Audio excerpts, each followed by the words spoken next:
Doug Tozier coming to you from the Desert Oasis, my garden in the southeast, far southeast valley of Phoenix, Arizona. So far southeast that it's hard to say we're from Phoenix, but that's what everybody knows. So again, this is my garden. We looked at it a couple weeks ago, looking at what we've been doing over the past 2 years. And today I wanted to talk about my patio and the area that I'm using to do some experiments, grow a few things, and so we're going to look at that. But first I just wanted to point out the garden behind me and what's happened in the corner, and that is a banana squash plant that has taken over the entire corner of the garden. Doing very well. We've gotten some fruit off of it already and more on the way, so that one is kind of a very successful part of the garden. We also have some zucchini and tomatoes and cucumbers and things out there, all kinds of stuff growing. But we'll talk about that more in another video. Today I want to talk about some of these experiments. One of the things I've been doing is called rooted cuttings, and the cuttings basically are taken off of plants and trees and put in sand, kept very wet and moist, and then after a few months they should become full-fledged plants that can be potted and hopefully eventually either planted or sold. One of those I know was successful, at least temporarily, and that is these pots down here. These came off of a sisu tree, but unfortunately I think I took them out of the sand too early because the root system apparently didn't survive.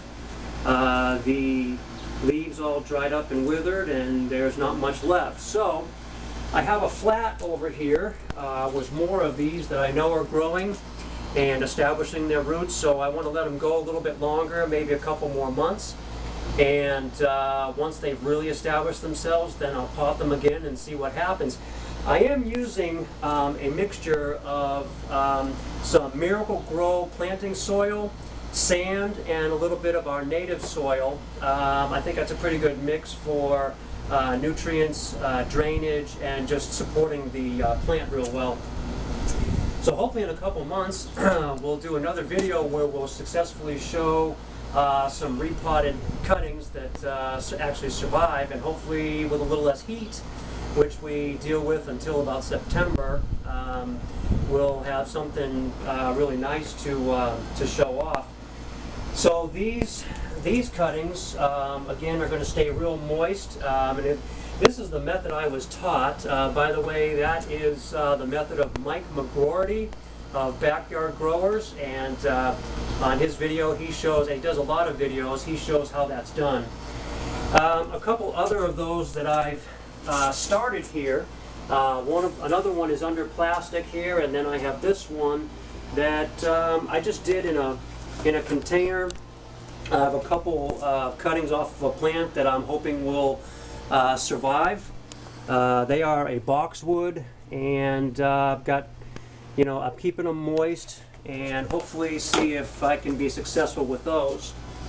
Now I got some trees, some river birch trees from the Arbor Day Foundation. I highly recommend that, by the way, as a way to get some trees very inexpensively and help our environment.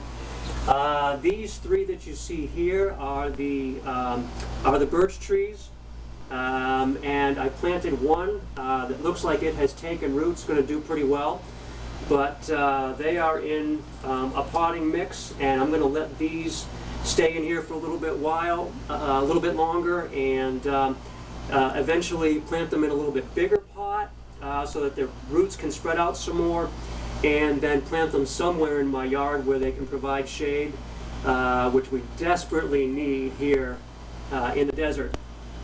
I also have, you'll see, this is the boxwood that I took the cuttings off of here. Got this one from a store. And I'm hoping that as it grows I can continue to do the cuttings off of it and make some more. That's going to become a barrier in front of my compost area on the back side of the yard to kind of hide that from view. And then I also have this coral bell here.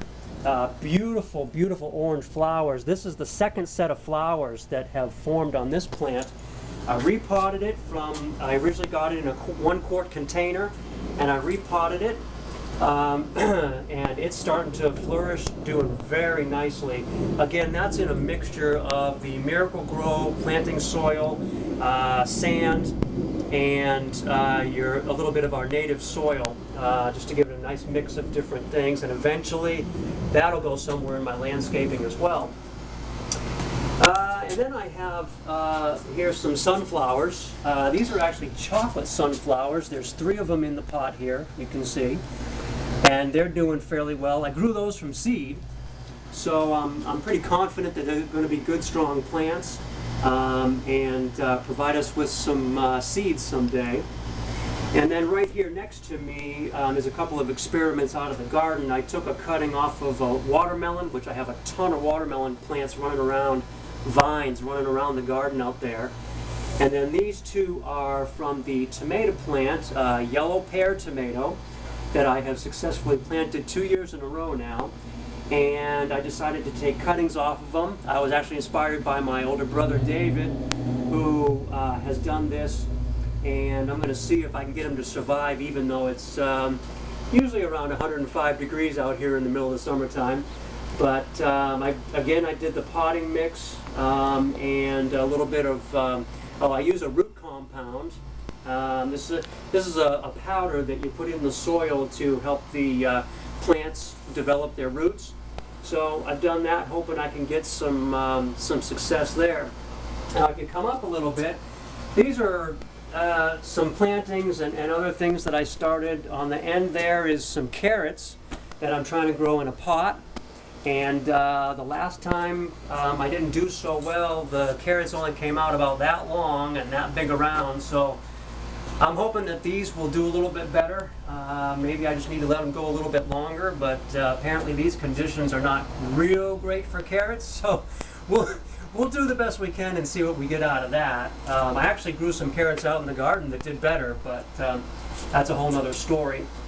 I also have 4 pineapples growing, and basically you take a pineapple, you cut the top off, you remove the rest of the fruit that's remaining and peel some of the leaves off, stick them in the dirt, and they've actually started growing. If you can come in here, these top leaves here and a couple underneath them are all new leaves that have grown up, and eventually this will form a bona fide pineapple. Same thing with this one in the back. These are all new leaves that have grown up. These 2, I haven't seen any new leaves yet. I'm going to take a quick look here inside, and my goodness, look at that. If you look way down inside, you can see a little tiny shoot starting right there, and that is going to eventually form a pineapple plant like these other ones. So that's an interesting little experiment. And then finally there is a green onion, and you can just take green onion from the store that you use in cooking, and you chop up the green onion part of it, and just a little bit of what's left over. You stick it in soil, you keep it wet, and look at this, we have green onion growing, just like I'm doing out in the garden. I have a bunch of it out there, and this is the latest that I've got going. So that's basically what we've got going here. There's a couple projects inside the house that eventually we'll take a look at and see what's going on there. This is all stuff that, or most of this, that eventually is going to end up out in the garden or in the landscape, and kind of make this, hopefully, eventually a nice little oasis back here. Honestly, I feel most at peace when I'm out here working, when I'm getting things to grow in my garden, when I'm planting, digging things up, all the different things, all the composting and things that go into it. I really like to get in touch with nature, and just it makes me feel like that's the part of my life that brings everything together, that really gives me balance and focus in the rest of my life. So I really want to make this kind of an oasis, like I call it, the desert oasis, that maybe, you know, if you're watching this, maybe you'll see this and say, hey, this is something I need to do. Look how it is. I mean, we're in a desert. We've got the worst soil in the world, and yet this is a place where I can come out here and nature takes its course, but I can be a part of doing something not only fun but healthy, and it's just a great time. I want to say thanks to my oldest son Jeremy for holding the video camera and being patient enough to put up with me rambling along about all the stuff that I'm doing. And we will be back in a week or two talking some more about the Desert Oasis. Thanks for watching.